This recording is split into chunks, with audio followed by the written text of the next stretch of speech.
Tracy, thank you, and forgive me. Captain, thank you very, very much. Helpful. So look, I've been following, I've been your congressman now for the past 4 years. I just got elected my third term. I now sit up.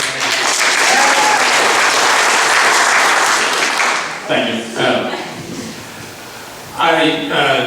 2 years ago, just the beginning of this term, was appointed to the Energy and Commerce Committee. So inside baseball stuff, but it's the committee in DC that oversees much of our energy policy, including the Federal Energy Regulatory Commission. We have been, for the past almost, well, 3.5 years, have been in a fight with FERC and pushing FERC and actually ISO New England on issues of basically the way that our energy markets work here in New England and the way that they candidly do not. And so we've been going back and forth with FERC now for a number of years, trying to get them to exert more power that they have under the Federal Power Act, which is the law that governs FERC, on trying to get answers to the way our energy infrastructure here works, and a restructuring of the markets, because what we have now, which I'm not so sure was highlighted in the presentation, you mentioned it, was that New England already depends in times of peak demand. 60% of our energy already comes from natural gas. And so I have some real concerns about trying to see or understanding if the right portfolio forward is more energy pipelines, natural gas pipelines, that's going to increase that dependency even more, which at the moment, natural gas is cheap, but it is a commodity, and that price will fluctuate. You all probably haven't seen this yet, but part of your energy bill is about to quadruple because of the failure in the way that these markets actually work, called a capacity payment. So your capacity payment at the moment, from where it is today, what you pay right now, is going to triple in June, and then increase by another 20% next year, because of the failure, in my mind, of FERC and ISO New England to try to actually communicate with our community and across New England about an energy policy and portfolio that works for regulators here, works for consumers here, for us to understand what the benefits and trade-offs of various pieces of energy infrastructure are, whether that's renewables, whether that's nuclear, whether that's infrastructure pipelines, whether that's transmission lines to bring in hydropower from Quebec. What you all have focused on, in terms of making sure that our communities have a voice in this, is the part that I focused on and actually filed legislation on one piece of these capacity options where our voice was actually cut out because of a convoluted loophole in the Federal Power Act. It passed the House of Representatives unanimously about 6 months ago. Not much passes DC unanimously these days. Senator Markey is working on getting it passed out of the Senate as well. We're hopeful that it will happen in the next couple of weeks. And if not, we'll try it again. So a number of the concerns, I can go into the weeds on these foreign capacity auctions in these markets if you'd like.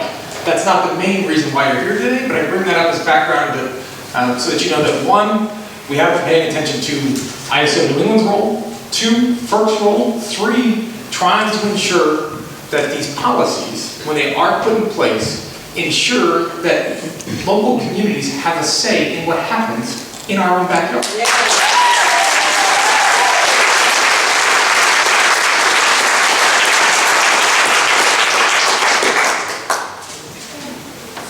This whole process, as you mentioned, Joanne, is in the moment of what's called the pre-filing process. So they're, not to get again too far into the details on pre-filing, I know look, this is a crowd that clearly has done their homework. That was as good a presentation on any project that I've seen since I've been at Congress.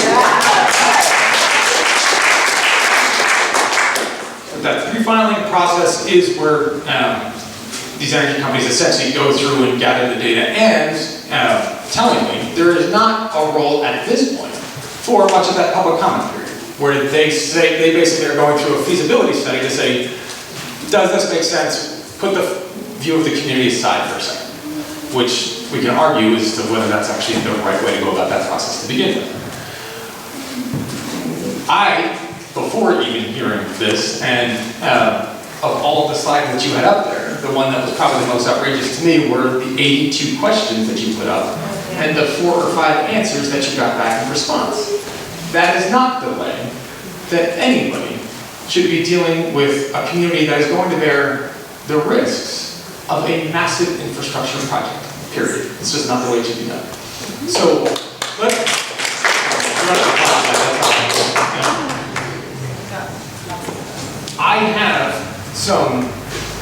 I already had some concerns with the way in which Spectra, as we had engaged in this process and in this project and understood the process, the way in which they were going forward.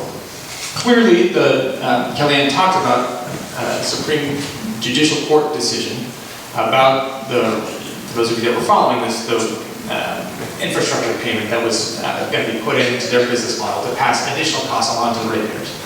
The Supreme Judicial Court struck that down 3 months ago, roughly? Yeah. 3 or 4 months ago. That has thrown Spectra back for a bit of a loop. They have said that they still remain committed to a project, but they have been very sparse about the details about what that project is, how it will be modified, what that means for our communities, who bears the cost, and what happens because of that. We will continue to pressure Spectra to try to get more information about this, 1. 2, would love to follow up with you for a couple things. 1, to get the slide deck. 2, to follow on and get the questions that you asked that they did not get answers, that you did not get answers to. You all need to know, and deserve to know, and I need to know how this is going to impact the local communities that I represent. Amen.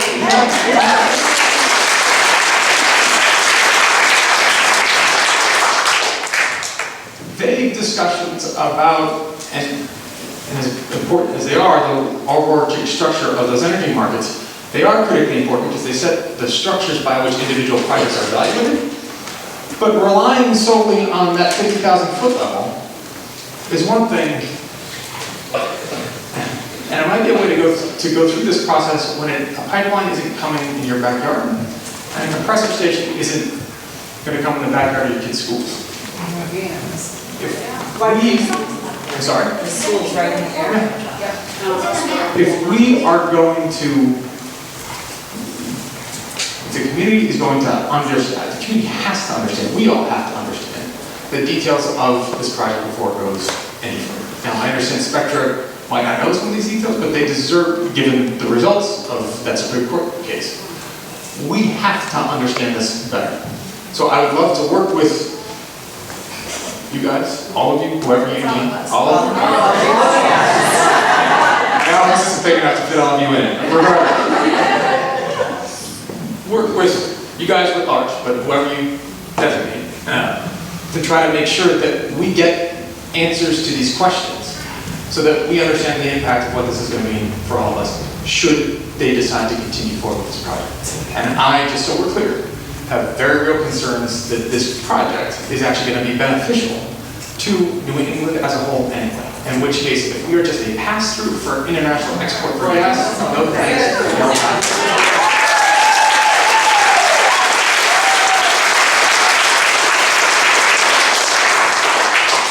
We got, I have no idea how this is. I think we have time. If people have a couple of questions, I'm happy to. Why don't I do this though? Who won? I think we have time for about 3 questions. Okay, so why don't we go, I saw one hand up in the back here. We'll go 1, 2, 3. Let me take them all at once and we'll see if we can go through it. Sir.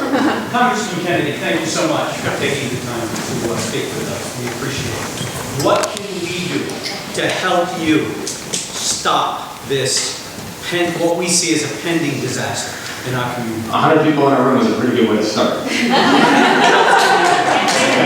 What else? So, I'll get right back to you. Okay, great. I just wanted to first off say this is the face of a family that is going to be directly affected by this. We live in the house that is abutting this property that is going to be purchased. We have horses, we have a family, we have a dream. Okay, a right to farm community here in Rehoboth. We're going to lose that right. We're going to lose the right to have our horses and our family. Sometimes I feel like animals are more important than humans, but That's fine. okay, a right to farm community. And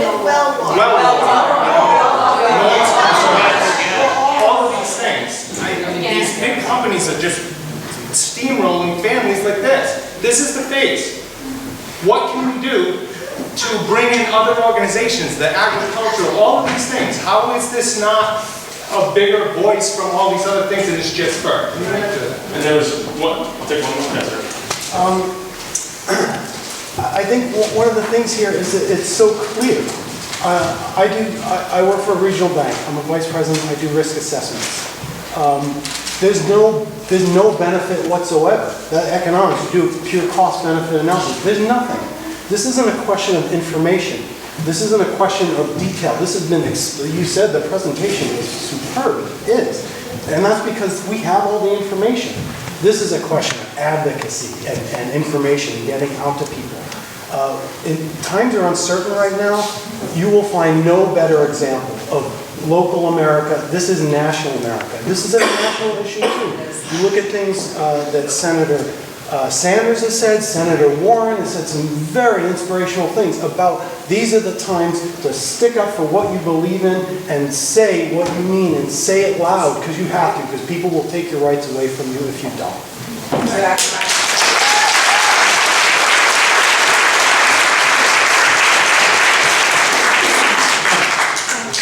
Thank you for coming. I'm also here, I just wanted to say that I had a pediatric practice in this town for 30 years. I have retired and moved to Plymouth where there's a nuclear power plant which is being decommissioned, which has health issues.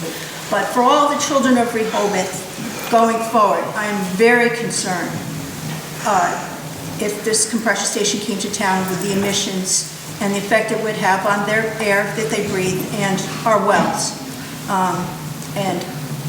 Benzene makes me very nervous. The idea of leukemia is terrifying to me. So I really hope that we all together find a way to stop this and do better for our children moving forward.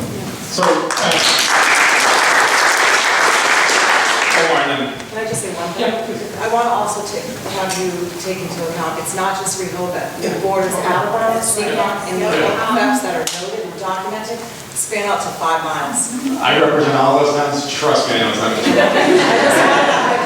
You guys have a little say, kudos to you, by far the most organized out of all of them, but yes. Yes, well aware. So, a couple of things. What else can be done? Look, I think part of this, and I know you know this, but just to reiterate part of perhaps the frustration you're feeling, is that the process that they are in now, again, is that pre-filing process, whereby they literally are essentially doing that feasibility study. So that time for real energized public input, the rules basically say they don't really have to pay a whole lot of attention to that yet, because they're basically saying, does this make economic sense? And understanding that for analysis is saying no, they're going through that piece. What I think we can do is make sure that they understand that feasibility study, there's an awful lot of people that raise questions as to the fundamental piece about, is this project in the best interest of our community, our state, and our region? No. And that should be a factor in that feasibility study. So let us work with you to try to make that case to them. And we might get a response back that says, listen, now is not the right moment for that type of discussion, but it does mean that we can lay that record so that if they do decide to continue on with some parts of this, we can say, hey, our track, you knew this was coming, our track record is clear, we've asked those questions, we've laid down it, so they can't continue to ignore us for all that much longer. But we can work with you on that. Now, but I want you to understand there is also, where we are in this process is part of what explains why perhaps you feel like there hasn't been a whole lot of engagement from them, because at this part of that process, essentially they don't have to, right? We can still try to highlight that and look, from just a point of, if you're going to try to build support for a project going through a community that can be as disruptive as this could be, ignoring 82 questions sent in by the community is not a good way to get the community on your side.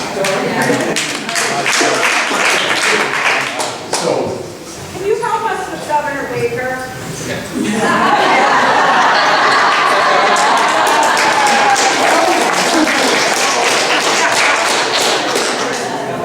honest response, let me try.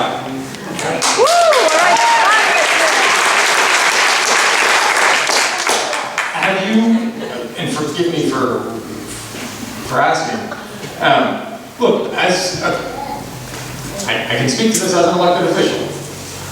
Getting a request for a meeting with 100+ people on a beautiful Saturday before Thanksgiving, 60-degree days like this don't happen all that often.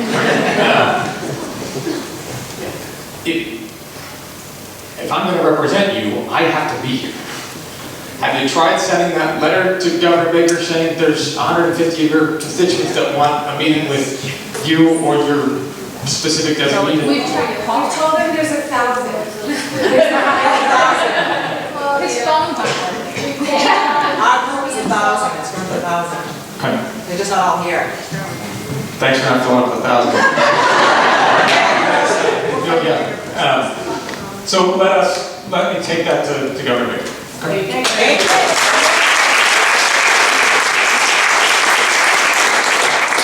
So I want to thank all of you for coming.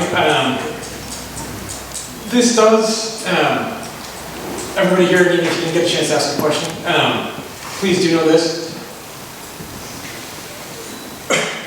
Any issue that a constituent brings to my attention is an important issue for them because they made the time and the effort to come see me and they could be doing plenty of other things. When you get 5 people on an issue, that's notable. When you get 100 people on something,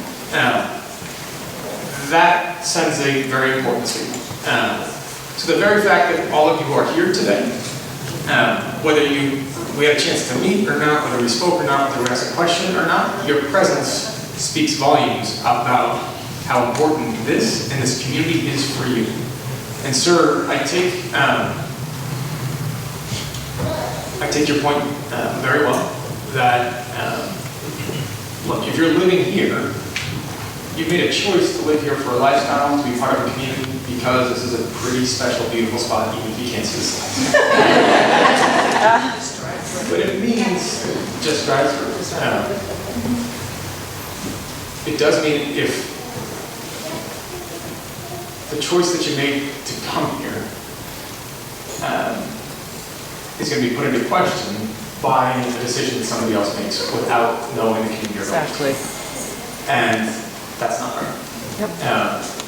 So let us work with you to try to get some answers as to what Spectra's intent is, what they intend to do, and if, again, I'm sorry? Yeah, and if their intent is essentially, as you indicated, building major pipelines that are going through a backyard and compressor station so that gas gets exported someplace else, that's not really... We don't have gas. Do you want it in your backyard? No.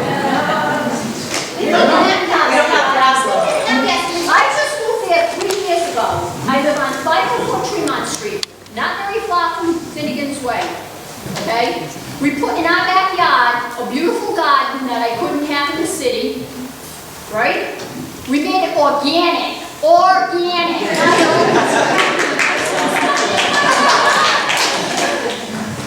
I can't keep a plant alive for more than 20 minutes.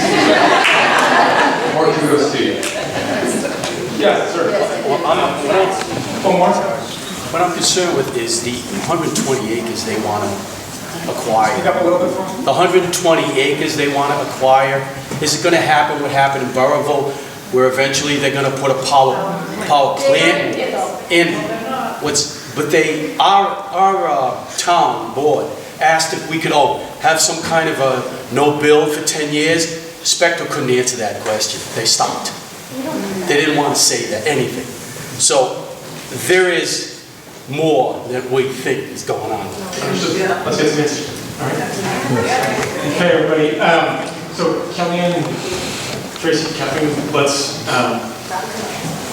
connect. I'd love to get the slide deck, and let's get the 82 questions and let's go together. All right. Thanks, everybody.